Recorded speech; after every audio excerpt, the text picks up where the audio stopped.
Selamat siang teman-teman, perkenalkan nama saya Ricky Novendri, saya dari Universitas Universal. Saya dari Prodi Teknik Informatika, NIM saya yaitu 2025 131029. Pada siang hari ini saya ingin mempresentasikan yaitu pertemuan 13 dengan judul representasi graf dan properti graf. Dalam pertemuan 13 kali ini saya ingin menjelaskan ada 5 penjelasan pokok. Ada yang pertama itu adalah pengenalan graf dan komponennya. Yang kedua ada cara merepresentasikan graf. Yang ketiga ada properti umum graf. Yang keempat ada contoh dan kerja sederhana, dan kelima yaitu aplikasi graf dalam kehidupan nyata. Nah, apa itu graf? Graf adalah struktur data yang terdiri dari simpul, vertex, dan sisi edge. Vertex mewakili objek, sedangkan edge mewakili hubungan antar objek. Yang ketiga yaitu graf digunakan untuk memodelkan koneksi seperti jaringan sosial, rute jalan, dan dimensi tugas. Yang keempat, yang terakhir itu graf bisa sangat fleksibel dalam menggambarkan hubungan yang kompleks. Nah, vertex V dan edge E. Vertex V, titik atau objek yang menjadi elemen utama graf. Nah, edge juga E berarti garis atau koneksi yang menghubungkan dua vertex. Nah, pada edge terdapat bersifat berarah atau tidak berarah tergantung jenis graf. Dan untuk struktur V dan E itu menentukan bentuk dan sifat graf. Nah, representasi grafnya itu 1. Matriks ketetanggaan menggunakan tabel NXN yang menandakan apakah kedua simpul itu terhubung dan mudah untuk mengecek koneksi yang tersimpul. Dan yang keempat itu kurang efisien untuk graf yang sedikit edge atau bisa kita sebut dengan jarang.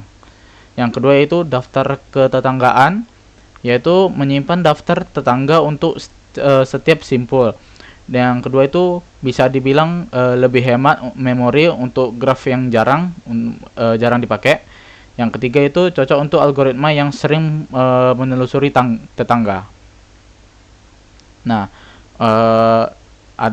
sebelumnya saya lanjut. Ini adalah properti dasar graf, yaitu derajat simpul atau jumlah edge yang terkait dengan simpul. Graf berarah versus tidak berarah, yaitu arah koneksi yang menentukan perilaku graf.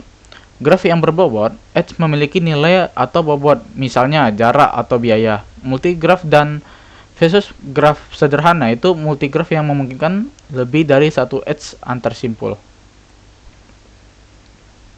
Nah, misal graf terdiri dari simpul A, B, dan C dengan edge A ke B dan B ke C dan A ke C. Adjacency matrix menunjukkan koneksi dalam bentuk tabel 3x3. Adjacency list menampilkan tiap simpul beserta tetangganya. Derajat simpul dapat dihitung A2, B2, dan C2. Nah, aplikasi graf yaitu media sosial, menggambarkan hubungan pertemanan atau pengikut. Yang itu kedua ada peta jalan, yaitu menentukan jalur tercepat menggunakan algoritma shortest path. Ya, yang bisa kita contoh sebut adalah Maps yang untuk aplikasi sekarang. Dan yang ketiga itu dependency package, itu menentukan urutan instalasi berdasarkan ketergantungan. Yang keempat itu adalah graf membantu memecahkan masalah kompleks yang melibatkan hubungan. Nah, kita lanjut pada pertemuan 14, yaitu dengan judul pohon dan traversal graph, yaitu DFS dan BVS. Nah, pohon sebagai graf khusus, yaitu pohon adalah graf yang terhubung dengan tidak memiliki siklus. Jika ada n simpul, maka terdapat n sama dengan satu sisi. Pohon yang adalah graf aciklik yang selalu connected, dengan yang biasa kita bilang istilah penting pada pohon, yaitu ada pertama itu ada akar atau kita sebut dengan root, simpul awal atau simpul paling atas pada pohon berakar. Nah, pada pohon berakar ini yang kedua itu adalah daun leaf, simpul tanpa anak. Yang ketiga ada tinggi height, panjang maksimum dari root menuju daun terdalam. Yang keempat adalah urutan simpul yang saling terhubung. Properti penting pohon. Beberapa properti dasar yang wajib diketahui untuk memahami struktur pohon. Dengan cara jumlah edge pada pohon selalu V sama dengan 1 sampai 1. Jika sebuah pohon memiliki V simpul vertex, maka jumlah sisi edge pasti V sampai 1. Yang ketiga itu tidak memiliki siklus. Pohon adalah graf terhubung tanpa siklus, sehingga traversal DVS dan BVS yang biasa kita sebut traversal graph yaitu tidak pernah menemukan loop jika strukturnya benar. Yang keempat hanya ada satu jalur unik antara dua simpul, tidak seperti graf pada umumnya. Yang satu ini mungkin memiliki banyak jalur. Pohon memiliki satu-satunya simple path antara dua node. Perbandingan output traversal. Contoh pola umum hasil traversal yaitu DVS cenderung mengikuti jalur sedalam mungkin atau mencari jalur yang paling dalam untuk diikutin, sehingga urutan kunjungan biasanya membentuk struktur seperti jalur panjang. Contoh dengan urutan yaitu A ke B, B ke D, D ke E ke C, dan C ke F. BVS bergerak secara per level, sehingga mirip seperti scanning horizontal. Contohnya dengan urutan A ke B, B ke C, C ke D, dan D ke E, dan terakhir D, E ke F. Perbedaan ini membuat BVS cocok untuk search path tak berbobot, dan DVS cocok untuk mengeksplorasi mendalam dan mendeteksi siklus-siklus. DVS versus BVS atau yang bisa disebut dengan ide dasar. DVS adalah depth first search, menjelajah secara sedalam mungkin dulu untuk mundur, menggunakan tumpukan stack atau rekursi yang biasa kita sebut dengan cocok untuk deteksi siklus, topological sort, dan menelusuri semua kemungkinan.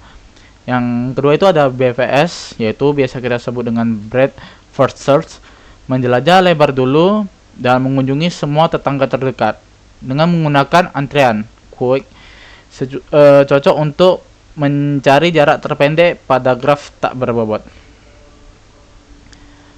Kompleksitas waktu singkat. Baik DVS maupun BVS memiliki kompleksitas yaitu dengan O dalam buka kurung V plus E tutup kurung dengan V simpul sebagai vertex dan E jumlah sisi edge.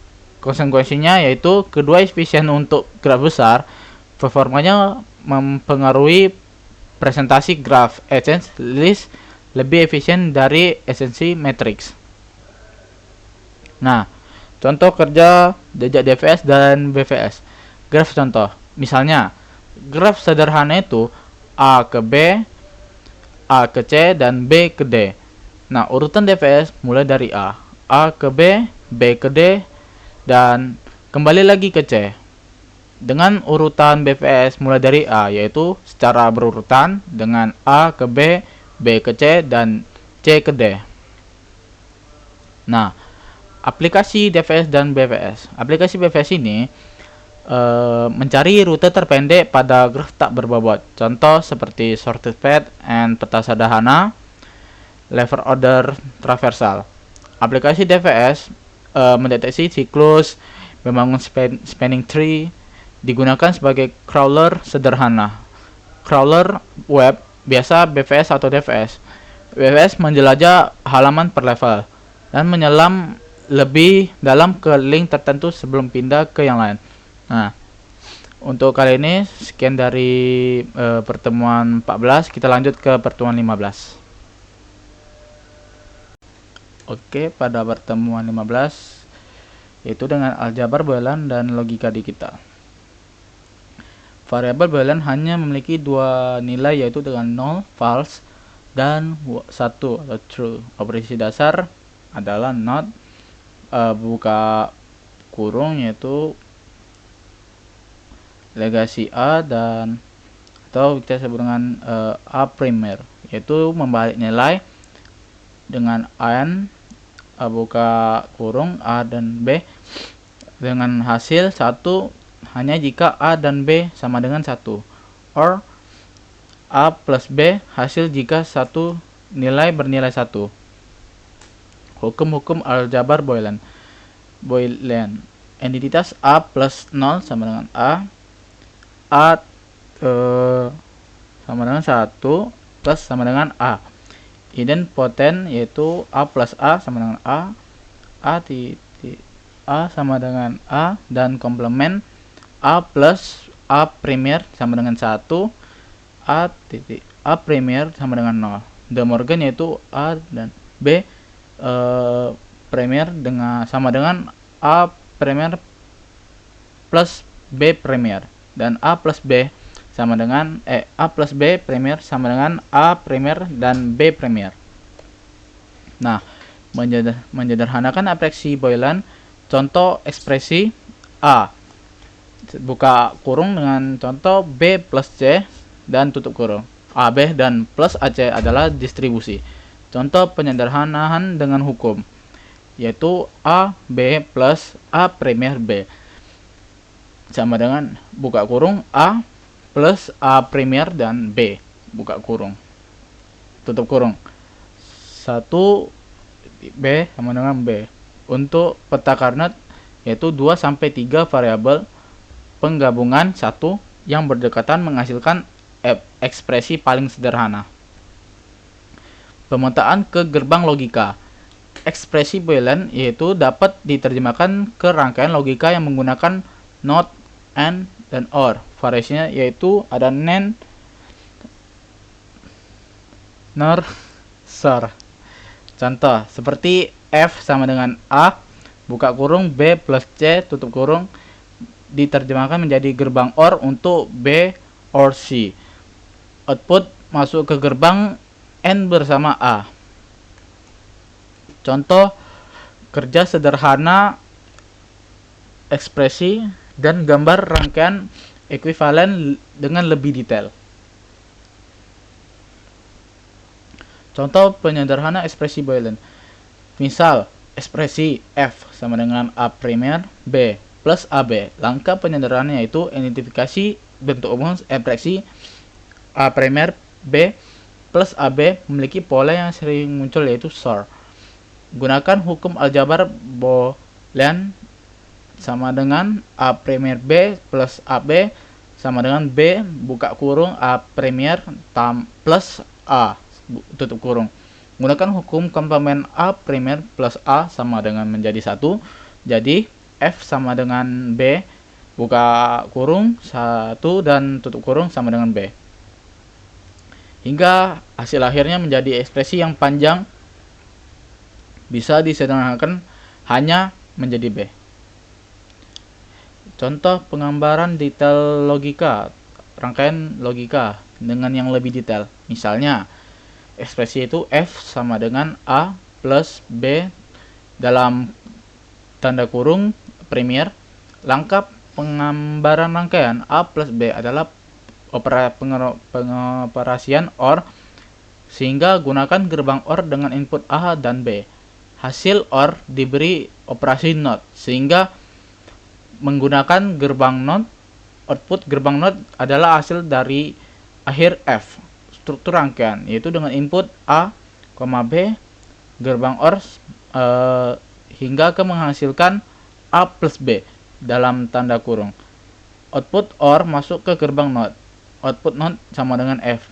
Maknanya dan artinya ini adalah gerbang NOR karena NOR adalah NOT dalam tanda kurung OR. Aplikasi kontrol digital atau embedded sederhana lebih detail. Sistem pengontrolan lampu otomatis. Misal, sensor yang L adalah sensor cahaya 1 sama dengan gelap dan 0 sama dengan terang dalam tanda kurung. M, sensor manusia atau yang biasa kita sebut dengan motion, yaitu ada satu sama dengan ada orang.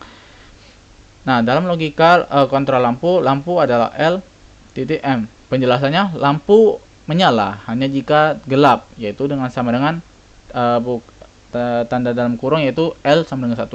dan ada manusia juga M sama dengan 1. Ekspresi N ini bisa diterjemahkan langsung menjadi rangkaian logika digital. Contohnya seperti sistem keamanan rumah, yaitu dengan sensor D pintu terbuka, W sama dengan jendela terbuka, A alarm, dan yang terakhir adalah logika alarm sama dengan A sama dengan D plus W. Maksudnya alarm menyala jika salah satu OR atau keduanya terbuka. Nah, sekian saja dari pertemuan ketiga saya yang saya pelajari dari menulis ini. Sungguh agak susah ya, cuman masih bisa dipelajarin. Mohon maaf jika ada salah kata dari saya. Terima kasih juga buat Pak Guswandi yang sudah memberikan saya presentasi pada hari ini. Sekian dari saya, terima kasih.